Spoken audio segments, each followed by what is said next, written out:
اعوذ باللہ من الشیطان الرجیم بسم اللہ الرحمن الرحیم قال اللہ تعالی فی القرآن الحکیم یا ایھا الذین آمنوا اتقوا اللہ ولتنظر نفس ما قدمت لغد واتقوا اللہ ان اللہ خبیر بما تعملون وقال النبی صلی اللہ علیہ وسلم املک علی لسانک وابکی علی خطیتک وليسعک بیتک۔ ہر طرح کی تعریف و توصیف، بزرگی، بڑائی، کبریائی، خاص تعریفوں کا مستحق اللہ رب العالمین ہے، جس نے تنہا اس کائنات کو بنایا۔ بے شک وہی خالق ہے، وہی مالک ہے، وہی رازق ہے۔ سبحان اللہ و بحمدہ سبحان اللہ العظیم۔ بے شمار درود و سلام نازل ہوں ہمارے تمام انبیاء کرام پر، بالخصوص ہمارے آخری نبی و رسول جناب محمد رسول اللہ صلی اللہ علیہ وسلم پر، جن کے ذریعہ اللہ رب العالمین نے اس دین اسلام کو مکمل کیا اور یقیناً ہماری ہدایت اور رہنمائی کا ذریعہ بنایا۔ اللہم صلی علی محمد وعلی آل محمد کما صلیت علی ابراہیم وعلی آل ابراہیم انک حمید مجید۔ اللہم بارک علی محمد وعلی آل محمد کما بارکت علی ابراہیم وعلی آل ابراہیم انک حمید مجید۔ محترم حاضرین، میں نے خطبہ مسنونہ کے بعد سورۃ الحشر کا آخری رکوع کی 3 آیتیں پڑھی ہیں اور پیارے رسول محمد صلی اللہ علیہ وسلم کی ایک حدیث پڑھی ہے، اس کا ایک ٹکڑا پڑھا ہے۔ آج اس جمعے کے خطبے میں آپ سے جس عنوان پر گفتگو کروں گا وہ ہے کل کے بارے میں، یعنی فکر آخرت۔ اللہ رب العالمین نے ہماری اور آپ کی ہدایت و رہنمائی کے لیے، ہم اور آپ انسانوں میں سے ہیں، انسانوں اور جناتوں کی رہنمائی کے لیے اللہ رب العالمین نے ہمارے آخری پیغمبر محمد صلی اللہ علیہ وسلم کو بھیجا کہ وہ ہدایت و رہنمائی کا ذریعہ بنے، اور آپ صلی اللہ علیہ وسلم پر قرآن حکیم جیسی عظیم کتاب نازل کی جو رہتی دنیا تک معجزہ ہے۔ قرآن حکیم ایک معجزہ ہے۔ معجزہ اسے کہتے ہیں جسے عام انسان سمجھ نہ پائے۔ جیسے موسیٰ علیہ السلام کے ہاتھ میں ایک لاٹھی تھی، وہ انہی کے ہاتھ میں معجزہ تھی۔ عیسیٰ علیہ السلام کے ہاتھ میں معجزہ تھا، وہ انہی کے ہاتھ میں معجزہ تھا۔ عیسیٰ علیہ السلام کو جو معجزہ دیا گیا وہ کسی کو نہیں دیا گیا۔ موسیٰ علیہ السلام کو جو معجزہ دیا گیا لاٹھی کے طور پر، وہ اگر انہی کے بھائی ہارون علیہ السلام کے ہاتھ میں آ جاتی تو وہ کوئی کام کی نہیں رہتی۔ لیکن اللہ رب العالمین کا فضل، اس کی رحمت، اس کا کرم یہ ہے کہ پیارے رسول محمد صلی اللہ علیہ وسلم کو جو معجزہ دیا اللہ رب العالمین نے قرآن حکیم کی شکل میں، وہ آج بھی ہمارے پاس موجود ہے، اور اسی طریقے سے ہدایت اور رہنمائی کرتی ہے ہماری، جس طریقے سے اللہ کے پیارے رسول محمد صلی اللہ علیہ وسلم کی رہنمائی کرتی تھی۔ صحابہ کرام کس طریقے سے رہنمائی لیتے تھے، آج بھی اگر ہم قرآن حکیم پر غور کریں، اس کو پڑھیں، اس کے معنی مفہوم پر غور و فکر کریں، تو اللہ رب العالمین ہدایت و رہنمائی کے دروازے کھولتا ہے۔ زمین و آسمان کا علم کس میں ہے؟ قرآن حکیم میں ہے۔ افسوس، صد افسوس، ہم اس قرآن کو نہیں پڑھتے ہیں جس سے لوگ پڑھ کر کے ہدایت لیتے ہیں اور جنت جیسی عظیم نعمت پا لیتے ہیں۔ ہمارے پاس قرآن حکیم موجود ہے لیکن ہم اس کو پڑھتے نہیں ہیں۔ رمضان آنے والا ہے، اللہ تعالیٰ ہم سب کو رمضان تک پہنچائے، آمین۔ اللہم بلغنا رمضان، یہ ہمارے صحابہ کرام دعا کرتے تھے، کیونکہ رمضان یہ سمجھ لیجئے نیکیوں کا سیزن ہوتا ہے۔ رمضان جب آتا ہے تو قرآن حکیم ہم کو یاد آتی ہے کہ کہاں رکھا ہے قرآن، کس الماری پہ رکھا ہے قرآن، لاؤ ہم پڑھ دیتے ہیں اور رمضان بھر پڑھ کر کے اس کو چھٹی کر دیں گے، سارا ثواب صرف رمضان میں حاصل کریں گے۔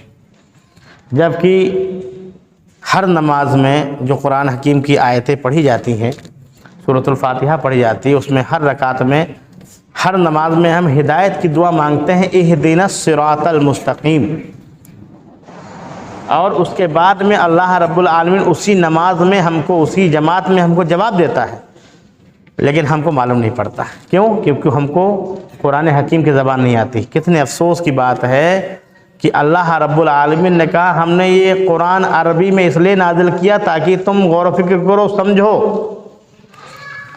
اور ہمارے پار یہ بہانہ ہے، عذر ہے کہ ہم کو عربی نہیں آتی ہے، جس کی وجہ سے ہم ہدایت و رہنمائی سے کوسوں دور ہیں، جبکہ اگر ہم محنت کر کے جس طریقے سے انگلش سیکھ لیتے ہیں، گڑت سیکھ لیتے ہیں، سائنس سیکھ لیتے ہیں، اسی طریقے سے ہم عربی بھی سیکھ سکتے ہیں اور عربی سیکھ کر کے اللہ کی زبان کو سمجھ سکتے ہیں۔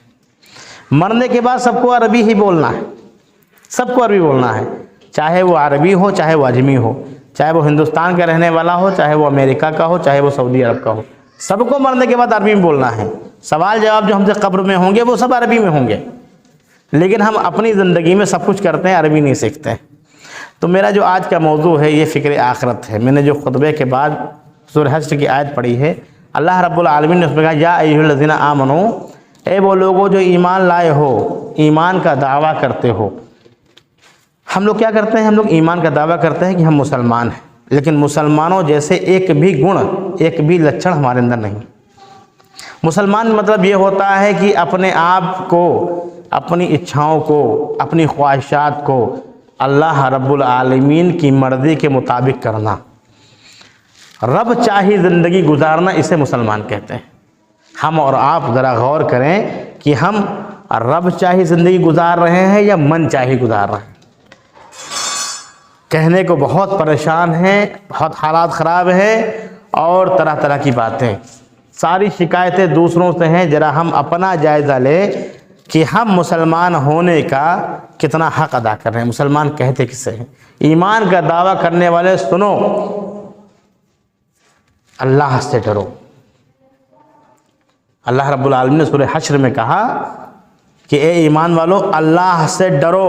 ہم ڈرتے ہیں دنیا والوں سے، ہم ڈرتے ہیں حکومتوں سے، ہم ڈرتے ہیں پاور والے لوگوں سے، عہدے والے لوگوں سے، جبکہ ڈرنا کس سے ہے؟ اللہ رب العالمین سے۔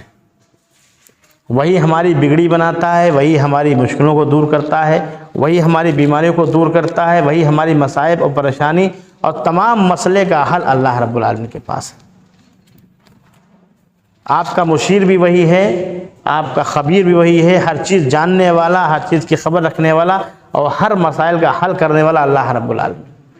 افسوس کی بات یہ ہے کہ ہم مسلمانوں نے اور انسانوں نے اپنے رب کو جانا ہی نہیں۔ اللہ رب العالمین کہہ رہے ہیں سورہ حشر میں کہ اے مسلمانوں، اے ایمان کا دعویٰ کرنے والوں، اللہ سے ڈرو اور دیکھو تم نے کل کے لیے کیا بھیجا ہے۔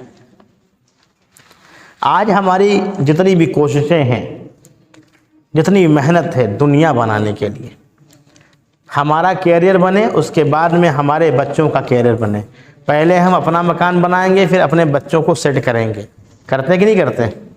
کرتے ہیں، اور پوری توجہ ہماری دنیا پر ہے، اور یہ بات اللہ رب العالمین کو معلوم ہے۔ اسی لیے اللہ رب العالمین نے قرآن حکیم کے 30ویں پارے میں کہا بل تؤثرون الحیات الدنیا، بلکہ تم تو ایسے ہو جیسے تم دنیا کو ترجیح دیتے ہو، دنیا کی زندگی کو ہی سب کچھ سمجھتے ہو۔ بل تؤثرون الحیات الدنیا، تم دنیا کی زندگی کو ترجیح دیتے ہو، والآخرۃ خیر وابقی، جبکہ آخرت میں خیر ہے، آخرت میں خیر و برائی ہے اور وہ باقی رہنے والی ہے۔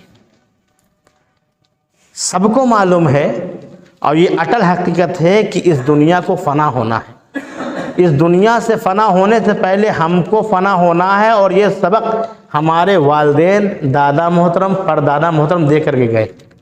کتنے بھی عزیز ہوں وہ، کتنی ہی پاورفل ہوں، کتنی بڑے عہدے کے مالک ہوں، کتنا ہی پیسہ ان کے پاس ہو، کتنی ہی جاگیریں ان کے پاس ہے، اس دنیا کو چھوڑ کر ہی گئے وہ۔ اللہ رب العالمین سورہ آل عمران میں کہتا ہے وَمَا الْحَيَاةُ الدُّنْيَا إِلَّا مَتَاعُ الْغُرُورِ فَمَنْ زُحْزِحَ عَنِ النَّارِ وَأُدْخِلَ الْجَنَّةَ فَقَدْ فَازَ۔ جو جہنم سے بچا لیا گیا، جو جنت میں داخل کر دیا گیا، وہ کیا ہے؟ وہ بڑی کامیابی پا گیا۔ اور یہ دنیا دھوکے کا سامان ہے۔ ہم جانتے ہیں کہ یہ دنیا ہم کو دھوکہ دے گی، ہمارے والدین کو دھوکہ دے چکی ہے، ہمارے دادا کو دھوکہ دے چکی ہے، اس کو چھوڑ کر کے جانا ہے، لیکن ساری قد و کاوش، ساری کوششیں ہماری دنیا کے لیے۔ آخرت میں ہم نے کیا بھیجا ہے کچھ نہیں پتہ۔ مسلمان کے نام پر ہماری کیا ذمہ داریاں تھیں، دین محمد صلی اللہ علیہ وسلم کو اٹھانے کی ہماری کیا ذمہ داری تھی، ہمیں پتہ ہی نہیں۔ اور یقین مانیے ہم بڑی معصومیت سے غفلت میں پڑے ہوئے ہیں کہ ہمیں عربی نہیں آتی، ہم پڑھے لکھے نہیں ہیں، اور بہت سارے لوگ تو اتنی جرأت کرتے کہتے بھائی ہم تو جاہل ہیں. ہمارے معاشرے میں آپ کسی سے دین کی بات کیجئے, قرآن و حدیث کی بات کیجئے تو کہتے ہم تو بھائی جاہل ہیں. سن لیجئے جو لوگ کہتے ہیں کہ ہم جاہل ہیں, جاہلیت الگ ہے, اسلام الگ ہے. اسلام آیا ہی جاہلیت مٹانے کے لیے. اسلام آیا ہی تھا کہ جاہلیت کی ساری رسم و رواج, سارے طور طریقے ختم کر کے روشنی میں لے کر کے آئے, تاریکی سے روشنی کی طرف نبی صلی اللہ علیہ وسلم لے کر کے آئے. وہ نبی جو سراپا رحمت ہیں, وہ نبی جن کی ہر ادا پہ ہمارے صحابہ اکرام مر مٹتے تھے, آج ہم نے محمد صلی اللہ علیہ وسلم جیسے نبی کو ٹھکرا دیا. معاف کیجیے گا, صرف ہم کلمہ پڑھتے ہیں لا الہ الا اللہ محمد رسول اللہ. نہ ہم ایک اللہ کی عبادت کر رہے ہیں, نہ ہی ہم محمد صلی اللہ علیہ وسلم کی اتباع کر رہے ہیں. اپنے عمل سے, زبانی دعوے کرنے سے کوئی مسئلہ یہاں نہ دنیا میں حل ہوتا ہے نہ ہی آخرت میں حل ہوگا. ہم مسلمان ہیں, اس بات کا ثبوت دیجیے آپ اپنے اعمال سے, اپنے رہن سہن سے, اپنی بات چیت سے. ہر شخص یہ دیکھ لے کہ اس نے آگے کے کیا لیے بھیجا ہے. دنیا کی کوششیں ہیں, آگے ہم نے کیا بھیجا ہے, ہماری آخرت کی کیا تیاری ہے. اس دار فانی سے جب ہم جائیں گے, جو ابدی اور ہمیشگی کی زندگی ہم کو ملے گی, اس کی کیا تیاری ہے ہماری, ہم نے کیا بھیجا آگے کے لیے. یقین مانی وہ رجسٹر ہمارا خالی ہے آخرت والا. کیوں؟ کیونکہ ہم نے اس کے لیے محنت نہیں کی, ہم نے اسلام کو جانا ہی نہیں. ہم مسلمان گھرانے میں پیدا ہوئے الحمدللہ, اس کے بعد کافی ہے الحمدللہ, اس کے بعد کو سوچا ہی نہیں.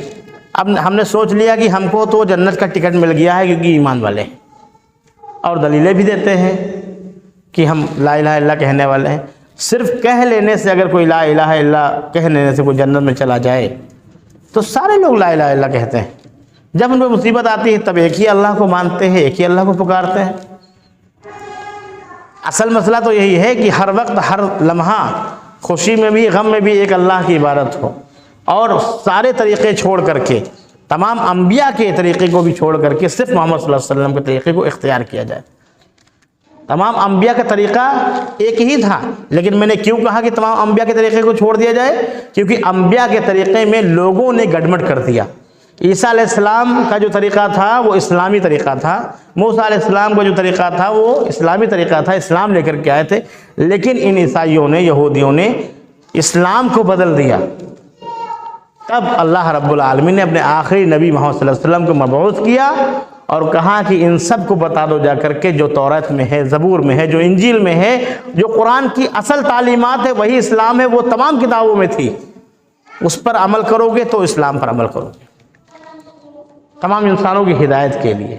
یہ قوم جو یہاں بیٹھی ہوئی ہے, جس سے جہاں تک میری بات پہنچ رہی ہے, وہ مسلمان ہے, اور اس کے اوپر بہت اہم ذمہ داری ہے. کیا اہم ذمہ داری ہے؟ ذمہ داری کا جب جو آتا ہے تب یہ سمجھ میں آتا ہے کہ ہماری بیٹیاں ہیں, ان کی شادیاں کرنی ہیں, ہمارے بچے ہیں ان کو سیٹل کرنا ہے, ہمارے بھائی ہیں ان کے بزنس کروانے ہیں. یہ ذمہ داری ہم سمجھتے ہیں, جبکہ ذمہ داری ہماری یہ ہے کہ یہ جو دین رحمت ہے, یہ جو دین اسلام ہے, جس کے بغیر کوئی انسان جنت میں نہیں جا سکتا, اس دین کو لوگوں تک پہنچانا یہ ہماری اصل ذمہ داری ہے. یہی ہمارا اوڑھنا اور بچھونا ہونا چاہیے. ہماری ساری کوششیں دنیا میں اس دین کو غالب کرنے کی, اس دین کو آگے بڑھانے کی, اس دین کو لوگوں تک پہنچانے کی ہونی چاہیے. یہ اصل کام ہم کرنے آئے تھے. کیوں؟ کیونکہ اب کوئی نبی اور کوئی رسول نہیں آنے والا. ہم اور آپ یہ جو مسلمان ہونے کا دعویٰ کرتے ہیں, یہ رسول کے رسول ہیں.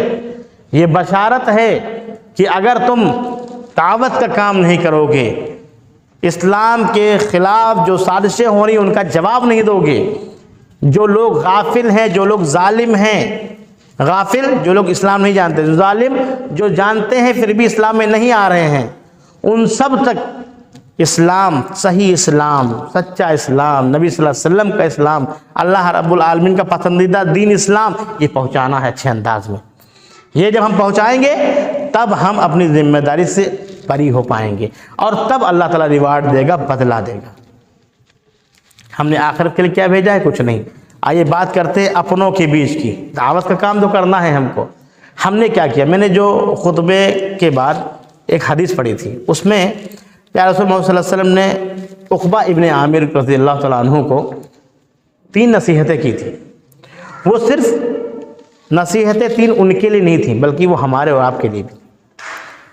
ہم کو نبی صلی اللہ علیہ وسلم کے نقش قدم پر چلنا ہے، ہو بہو وہی نماز پڑھنی ہے، ویسے ہی نکاح کرنا ہے، ویسے ہی تجارت کرنا ہے، ویسے ہی اخلاق ہونے چاہیے، اور ویسے ہی لوگوں کے ساتھ ہمارا بیوہار ہونا چاہیے۔ نبی صلی اللہ علیہ وسلم نے عقبہ ابن عامر کو نصیحت کی۔ وہ نصیحت سمجھ لیجئے آپ اور ہمارے لیے۔ یا عقبہ ابن عامر املک علی لسانک، اے عقبہ ابن عامر اپنی زبان پر کنٹرول رکھو، زبان کو قابو میں رکھو۔ یہ کس کو نصیحت کی؟ نبی صلی اللہ علیہ وسلم نے عقبہ ابن عامر رضی اللہ تعالیٰ عنہما کو۔ اور یہ نصیحت تمام امت کے لیے ہے، تمام انسانوں کے لیے ہے۔ آج جتنی بھی برائیاں ہمارے اور ہمارے خاندان اور ہمارے معاشرے اور ہمارے ملک میں ہیں، صرف زبان کی وجہ سے۔ آپ ٹی وی دیکھ لیجئے، آپ نیوز دیکھ لیجئے، آپ آپس میں بات چیت کر کے دیکھ لیجئے، گھر میں جس کی بھی زبان درست نہیں ہے، اختلاف ہے، لڑائیاں ہیں، جھگڑے ہیں، پریشانیاں ہیں۔ نبی صلی اللہ علیہ وسلم کی نصیحت کو ہم نے سائیڈ میں رکھ دیا۔ زبان کو قائم، زبان کے تعلق سے نبی صلی اللہ علیہ وسلم نے کہا کہ یہی وہ زبان ہے ما اکثر یدخل فی النار، یہی وہ زبان ہے جس کی وجہ سے لوگ جہنم میں جائیں گے۔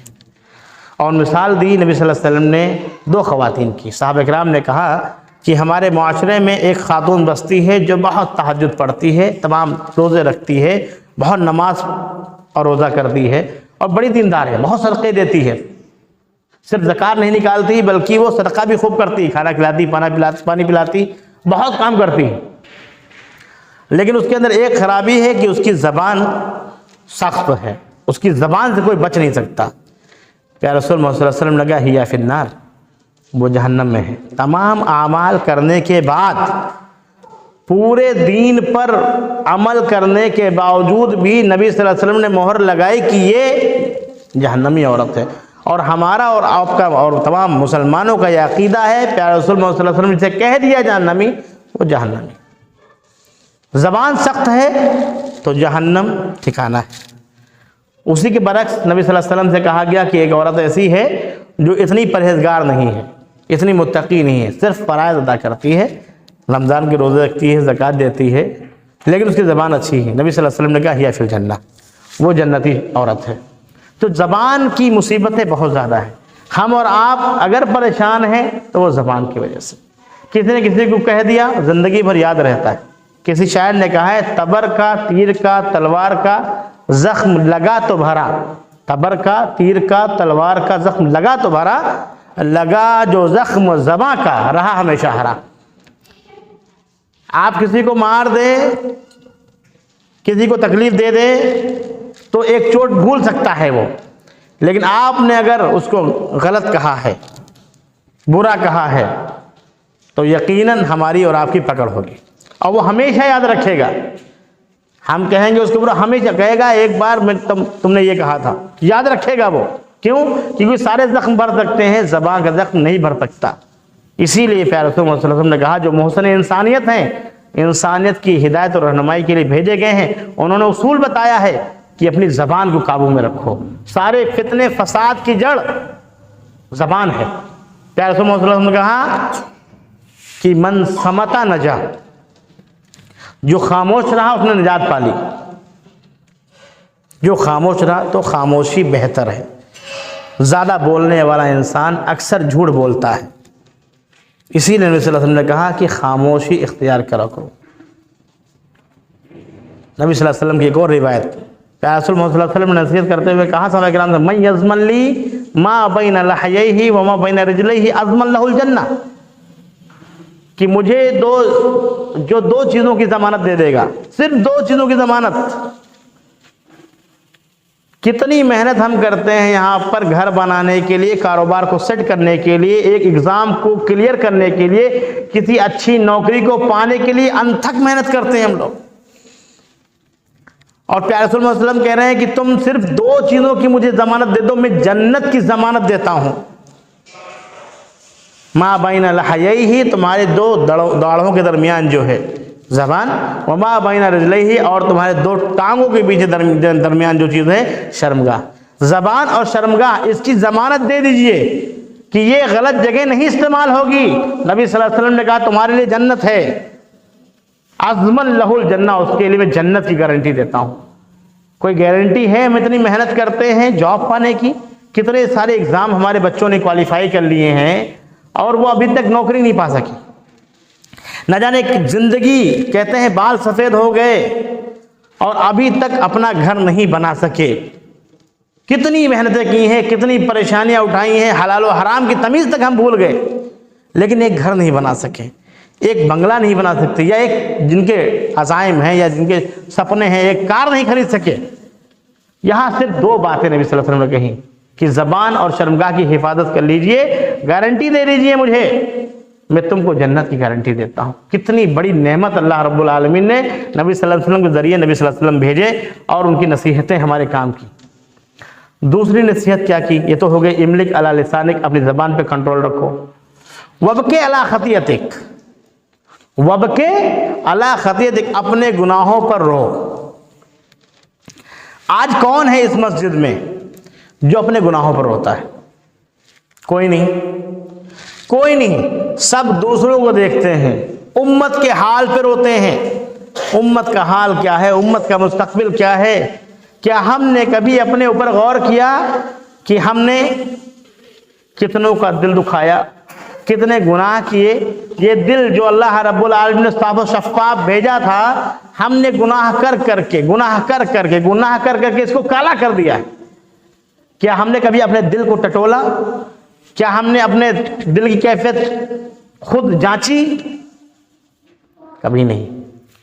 نبی صلی اللہ علیہ وسلم نے ایک اور روایت میں کہا کہ جو شخص اللہ رب العالمین کو یاد کرے خالی وقت میں اور اس کی آنکھیں بھرائے تو وہ عرش کے سائے میں ہوگا اس دن۔ کس دن؟ قیامت کے دن کوئی سایہ نہیں ہوگا۔ کیا ہم نے کبھی تنہائی میں اکیلے ایکانت اللہ رب العالمین کو یاد کیا، اللہ رب العالمین کی معرفت کی، اللہ رب العالمین کو ڈھونڈا؟ اپنے گناہوں پر شرمندہ ہونا یہ نیکی ہے۔ اپنے نبی صلی اللہ علیہ وسلم دعا کرتے تھے، اللہم انی اسألک قلبا شاکرا وعینا داعیا، اللہم انی اسألک قلبا سلیما وعینا دامعتا ولسانا ذاکرا۔ پیارے رسول اللہ صلی اللہ علیہ وسلم دعا کرتے تھے کہ اللہ مجھے قلب سلیم دے، صاف ستھرا دل، کوئی کدورت نہیں، کوئی نفرت نہیں، کسی کے لیے گلا شکوہ نہیں، جس نے دل دکھایا ہے، جس نے زمین دبائی ہے، جس نے پریشانیاں دی ہیں، جس نے سب کچھ کیا ہے، اس کے لیے بھی کوئی جگہ نہیں، بالکل صاف شفاف دل، صحیح سلامت دل۔ نبی صلی اللہ علیہ وسلم دعا کرتے تھے وَلِسَانًا ذَاكِرًا، اور ذکر کرنے والی زبان۔ اس زبان کو اگر استعمال کرے تو اللہ کے ذکر کے لیے کریں، ہم ہمیشہ ہر وقت اللہ رب العالمین کا ذکر ہونا چاہیے، کیونکہ اللہ رب العالمین نے اتنی نعمتیں دی ہیں ہم کو کہ اپنے غور پہ، اپنے جسم پر ہم غور کریں تو اتنی نعمتیں ہیں کہ ہم رات دن صرف شکر ادا کریں تو ابھی کافی نہیں ہے۔ تو جب اپنی نعمتوں کو آپ یاد کریں گے تو اللہ کا شکر ادا کریں گے۔ اب آپ معاشرے کو دیکھیں گے تو کڑھیں گے، زبان سے الٹی سیدھی باتیں نکلیں گی۔ تو نبی صلی اللہ علیہ وسلم دعا کرتے تھے کہ مجھے وہ آنکھ دے جو روئے۔ یہ بھی توفیق کی بات ہے، کیونکہ نبی صلی اللہ علیہ وسلم جس چیز کی دعا کرے وہ عظیم دعا ہوگی، عظیم نعمت ہوگی۔ اگر کسی کی آنکھوں سے آنسو نہیں نکلتے ہیں، پتھرا گئی آنکھیں، دل نہیں پسیجتا ہے، تو اس کو یہ دعا کرنی چاہیے کہ مجھے رونے والی آنکھیں دے اللہ رب العالمین۔ کیونکہ جب اللہ کی یاد میں بندہ روتا ہے تو اللہ رب العالمین تمام گناہوں کو معاف کر دیتا ہے۔ اس کی رحمت بہت وسیع ہے، بہت وسیع ہے۔ کیسے کیسے لوگوں کو اللہ تعالیٰ نے معاف کیا ہے، گنہگار سے گنہگار، ایسے گنہگار جن کے ساتھ میں بیٹھنا پسند نہیں کریں گے۔ 100 خون کرنے والوں کو اللہ رب العالمین نے معاف کر دیا ہے۔ ایک سے ایک فاحشہ زانیہ عورت کو صرف بلی کو پانی یا کتے کو پانی پلانے کے عوض معاف کر دیا ہے۔ ہمارے گناہ بھی ہیں، بہت گناہ ہیں، اگر ہم اللہ رب العالمین کے سامنے روئیں، گڑگڑائیں، تنہائی میں یاد کریں، ہمارے آنسو نکلیں، تو اللہ رب العالمین سے پوری امید ہے اللہ رب العالمین سے کہ اللہ رب العالمین کو معاف کر دے گا۔ تو رونے والا دل چاہیے، رونے والی آنکھیں چاہیے، شکرانے والا دل چاہیے۔ دل کو اپنے صاف رکھیں۔ اس دنیا میں ہم آئے ہیں ابتلا امتحان کے لیے، لوگوں سے، گھر والوں سے، روزی روٹی سے، ہر چیز سے ابتلا آزمائش ہوگی ہماری، اور یہ قرآن حکیم میں درج ہے۔ ہم پڑھتے نہیں اس لیے ہم کو معلوم نہیں، اسی لیے ہم روتے گاتے ہیں۔ اللہ رب العالمین نے تم کو یہ امتحان دیا گیا ہے، اور جو امتحان سے گزرتا ہے، صبر کرتا ہے، اس کے لیے جنت ہے۔ فبشر الصابرین، جو ان تمام مصیبتوں پہ صبر کرتا ہے وہ جنت ہے۔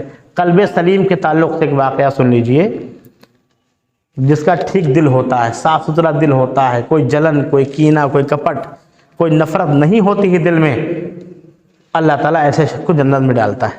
نبی صلی اللہ علیہ وسلم بیٹھے ہوئے تھے، صحابہ اکرام بیٹھے ہوئے تھے، ایک شخص آیا اور اس نے وضو کیا، 2 رکعت نماز پڑھی، نبی صلی اللہ علیہ وسلم مصافحہ کیا اور چلا گیا۔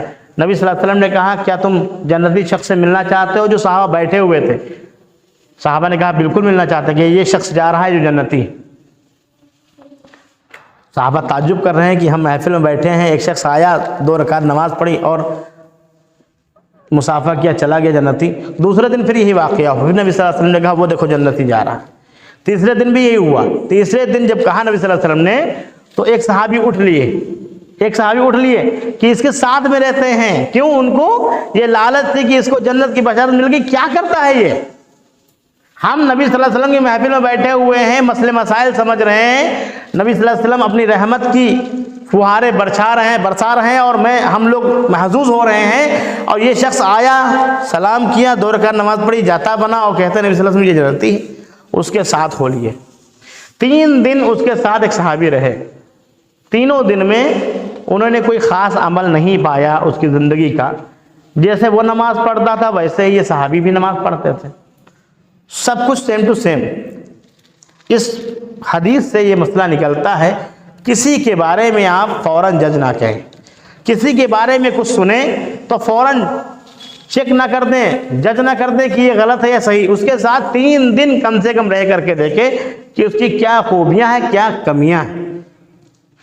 ساری خوبیوں پر نظر ڈالی تو وہی خوبیاں جو ان کے اندر، تو 3 دن کے بعد جب جدا ہونے لگے تو کہنے لگے اے میرے ساتھی، میں 3 دن سے تمہارے ساتھ ہوں، اور میں نے 3 دن میں ایسا کچھ نہیں پایا جس کو میں نہ کرتا ہوں، جو کچھ میں کرتا ہوں وہی تم کرتے ہو۔ تو اس شخص نے کہا بات کیا ہے، ماجرا کیا؟ کہا نبی صلی اللہ علیہ وسلم نے آپ کو بشارت دی ہے کہ آپ جنتی ہیں۔ وہ شخص رونے لگا، کہا کہ میرا کوئی خاص عمل تو ہے ہی نہیں ایسا، بھائی وہی روزہ، وہی نماز، وہی حقوق، نیکی کی ساری باتیں، گناہوں سے دور رہنا۔ وہ شخص رونے لگا، کہنے لگا میں نے تو اپنے اندر کوئی ایسی کوالٹی نہیں پائی جس کی وجہ سے اللہ رب العالمین نے نبی صلی اللہ علیہ وسلم کے ذریعے سے مجھے جنت کی بشارت دی۔ اس صحابی نے کہا کہ کوئی تو عمل ہوگا ایسا جو آپ نے تنہائی میں کیا ہو، یا کوئی ایسا عمل جو آپ کرتے ہو من میں جو مجھے نہیں معلوم ہے۔ کہا ایک عمل تو ہے، ایک عمل ہے، روزانہ کا عمل ہے، ڈیلی کا معمول ہے، وہ ڈیلی روٹین میں یہ بات شامل ہے میرے کہ جب بھی میں بستر پہ جاتا ہوں اپنے پورے دن کو دیکھتا ہوں، اور جس نے بھی میرا دل دکھایا ہوتا ہے، جس نے مجھے گالی دی ہوتی ہے یا کوئی نقصان کیا ہوتا ہے، میرے دل کو میں بالکل کلین کر کے، صاف کر کے، صاف ستھرا کر کے میں سوتا ہوں۔ کسی کے دل میں، کسی کے لیے بھی دل میں نہ نفرت ہوتی ہے، نہ عداوت ہوتی ہے، نہ بغض ہوتا ہے، نہ کینہ ہوتا ہے، نہ جلن ہوتا ہے، کسی کے لیے بھی نہیں۔ بالکل اپنے دل کو قلب سلیم کر کے میں چھوڑتا ہوں، صاف ستھرا دل کر کے میں سوتا ہوں۔ انہوں نے، صحابی نے کہا کہ بس یہی ایک کوالٹی ہے جس کی وجہ سے آپ کو نبی صلی اللہ علیہ وسلم نے بشارت دی۔ ہم بہت ساری باتیں کرتے ہیں، بہت کچھ کرتے ہیں، عبادت کرتے ہیں، لیکن ہمارے اور آپ کے عمل صرف ہماری زبان کی وجہ سے، ہمارے جو قدورت دل میں بھری ہوئی ہے، ہمارا دل کالا ہو گیا گناہوں پہ گناہ کرتے ہوئے، اس کی وجہ سے ہم رو بھی نہیں پاتے ہیں، اور جو مقصود ہے اللہ رب العالمین کو ہماری زندگی سے، وہ عمل ہم نہیں کر پاتے ہیں۔ تو رونے والا دل چاہیے، قلب سلیم کیجئے سب کے لیے۔ کسی ایک شخص نے فارمولہ کیا ہے کہ روزانہ آپ کسی کو معاف کیجئے تو جتنے بھی آپ کے لوگوں نے، آپ کے دل کو لوگوں نے خراب کیا ہے، یا آپ کو جس نے پریشان کیا ہے، یا آپ کے دل میں کسی کی نفرت ہے یا جلن ہے، تو آپ سب کے نام لکھ لیجئے اور روزانہ ایک ایک نام کاٹیے، ایک ایک نام کاٹیے کہ اس نے یہ کیا، میں اس کو معاف کرتا ہوں اللہ تیری خاطر، کیا تو بہت غلط ہے میرے ساتھ لیکن اس کو میں معاف کرتا ہوں۔ بہت سارے لوگ ہیں جب یہ باتیں ہوتی ہیں تو کچھ لوگ کہتے ہیں کچھ تو ایسے ہیں یہ کبھی نہیں کٹنے والے ہیں، ایسا ایسا درد دیا ہے انہوں نے، ایسے ایسے لوگ ہمارے بیچ میں، لیکن ان کو ہی معاف کرنا ہے۔ کیوں؟ کیونکہ ہم کو دنیا میں نہیں رہنا ہے، ہم کو آخرت کی تیاری کرنی ہے۔ کب کس وقت ہماری آنکھ بند ہو جائے کسی کو کچھ نہیں پتہ، اسی لیے دل کو کلین کر کے سوئیے آپ، رات کو یہ عمل کیجئے۔ ایک صحابی نے جنت پائی ہے، ہم کو بھی انشاءاللہ مل سکتی ہے وہ عظیم نعمت جنت۔ آخری بات جو خطبے کی بھی ہے اور اس حدیث کی بھی ہے، وَلْيَسُعُكَ بَيْتُكَ، اور تیرا گھر تیرے لیے کافی ہے۔ اس میں نبی صلی اللہ علیہ وسلم کی کئی حکمتیں ہیں اس لفظ کو کہنے پہ۔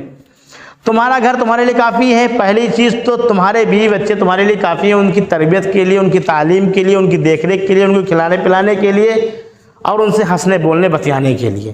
آپ فضول باہر نہ بیٹھیں، آپ کسی اور سے گپ سڑا کر نہ کریں، کسی کے گھر میں تاکے جھانکے نہ، صرف اپنے گھر پر توجہ دیں پوری، چاہے وہ دین کے تعلق سے ہو چاہے وہ دنیاوی تعلق سے ہو۔ ہوتا یہ ہے کہ باہر کا بڑا اچھا ملنسار ہے، دوستوں یاروں کا یار ہے، اور گھر میں جب پہنچا تو گھر میں سب ڈر رہے ہیں یا بھاگ رہے ہیں یا اس سے دور ہٹ رہے ہیں۔ آپ گھر میں اپنے دوستی رکھیے، اپنی بیوی سے ہی جسمانی خواہشات کو پورا کیجئے، اس کے علاوہ کہیں اور آپ جائیں گے، کسی اور کو آپ ڈھونڈیں گے، زنا جیسی حرکت کریں گے یا اس سے قریب ہوں گے، اللہ تعالیٰ معاف نہیں کرے گا۔ بڑے بڑے بڑے گناہ ہیں یہ۔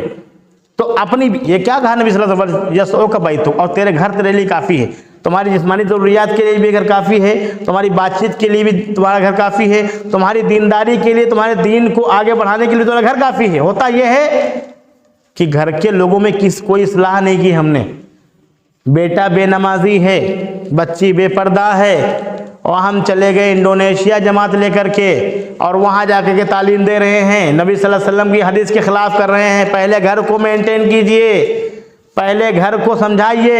نبی صلی اللہ علیہ وسلم پر جب پہلی وحی ہوئی، اس کے بعد نبی صلی اللہ علیہ وسلم کو دوسری جب وحی ہوئی، کیا یا ایھا المدثر قم فانذر، اے چادر اوڑھ کے سونے والے، یا ایھا المزمل، یا ایھا المدثر، اٹھ جائیے اور لوگوں کو ڈرائیے۔ سب سے پہلے نبی صلی اللہ علیہ وسلم نے اپنے گھر والوں کو سمجھایا، پیغام دیا۔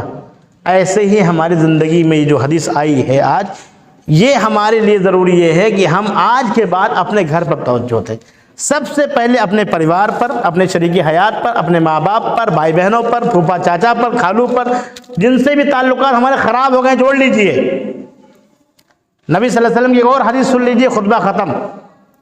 نبی صلی اللہ علیہ وسلم نے کہا کہ جس شخص کو چاہیے کہ اس کی روزی میں برکت ہو اور اس کی عمر میں اضافہ ہو، اس کو چاہیے کہ وہ اپنی رشتہ داری کو جوڑے، صلہ رحمی کرے۔ رحم مطلب جو پیٹ سے ناتے ہیں، جو ہماری رشتہ داریاں ہیں، ان کو جوڑنا ہے ہمیں۔ آج ہم اور آپ مطلب ایک نمونہ بن گئے ہیں معاشرے میں کہ ان سے خراب رشتہ داریاں، ان سے خراب تعلقات کسی کے نہیں ہیں۔ اگر ہم مثال دیں تو غیر مسلم اپنے بڑوں کی بڑی آدر کرتا ہے، جو مسلمانوں کے علاوہ بڑوں کو بہت عزت اور بہت آدر اور سمان دیا جاتا ہے، اور رشتہ داریوں میں بھی، اور رشتہ داروں کو سر آنکھوں پر بٹھایا جاتا ہے۔ ہمارے نبی صلی اللہ علیہ وسلم نے جو ہم کو تعلیمات دی ہیں ان پر دوسرے عمل کر رہے ہیں۔ ہمارے چاچا سے خراب تعلقات ہیں، ہمارے پھپھا سے، ہمارے بہنوئی سے، ہماری خالہ سے، ہمارے بھائی سے، ہماری بہن سے، سب سے خراب تعلقات ہیں۔ ہمارے تعلقات خراب ہیں، مانے اب نہ مانے، اسی لیے ہماری روزی میں برکت نہیں ہے، اسی لیے روزانہ اٹیک پڑتے ہیں۔ آج کھیل کھا رہے ہیں، گھوم رہے ہیں، ابھی بازار گئے تھے، گھر آئے ختم۔ انا للہ و انا الیہ راجعون۔ ہوتا کہ نہیں ہوتا ہے؟ ابھی اسی ہفتے میں 4-5 مٹیاں ہمارے لکھیم پور میں ہوئیں، وہ ایسے ہی ہوئی ہیں، ٹھیک ٹھاک تھے، شام کو کھانا بھی کھایا، ترنت انتقال، بستر پہ پڑے پڑے بڑے نصیب والوں کو موت آ رہی ہے۔ کیوں؟ کیونکہ ہمارے تعلقات نہیں اچھے ہیں، ہماری رشتہ داریاں نہیں ٹھیک ہیں، اور سنیے اسی وجہ سے رشتے نہیں ہوتے ہیں۔ آج بچے 25 سال 33 سال کی بچیاں اور بچے ہو گئے ہیں، خرافات ملوث ہیں، ادھر ادھر منہ مار رہے ہیں، لیکن ہماری رشتہ داریوں کی وجہ سے، کیونکہ ہم نے تعلقات خراب کر رکھے ہیں۔ کوئی نہیں کہتا کہ لڑکی اچھی لڑکا اچھا، جبکہ لڑکا اچھا ہے لڑکی اچھی ہے۔ کیوں؟ ہمارے رشتہ داری میں جو معلوم کرتے ہیں، ہمارے اپنے پھپھا کا دل دکھایا، پھپھا غلط کنونسنگ کر رہے ہیں کہ ٹھیک لڑکی نہیں ہے، لڑکے کا کوئی کاروبار نہیں ہے، لڑکی بے پردہ ہے، ایسا ہے۔ کیوں؟ رشتہ داریاں ہم نے خراب کر رکھی ہیں، جس کی وجہ سے ہمارے بچے، ایک چیز سے ساری چیزیں جڑی ہوئی ہیں۔ صرف ایک چیز پر آپ توجہ کر لیجئے کہ اپنے دین کو پڑھ کر کے اس پر عمل کر لیجئے، اور کوئی ریکویسٹ، کوئی التجا، کوئی گزارش نہیں۔ ہماری اور آپ کی ذمہ داری یہ ہے کہ دین کو پڑھیں اور نبی صلی اللہ علیہ وسلم کی ہر سنت پر عمل کرنے کی کوشش کریں۔ آخر میں اللہ رب العالمین سے دعا ہے کہ اللہ رب العالمین ہم سب کو قرآن و سنت پر چلنے والا بنائے۔ آمین۔ وآخر دعوانا الحمد للہ رب العالمین۔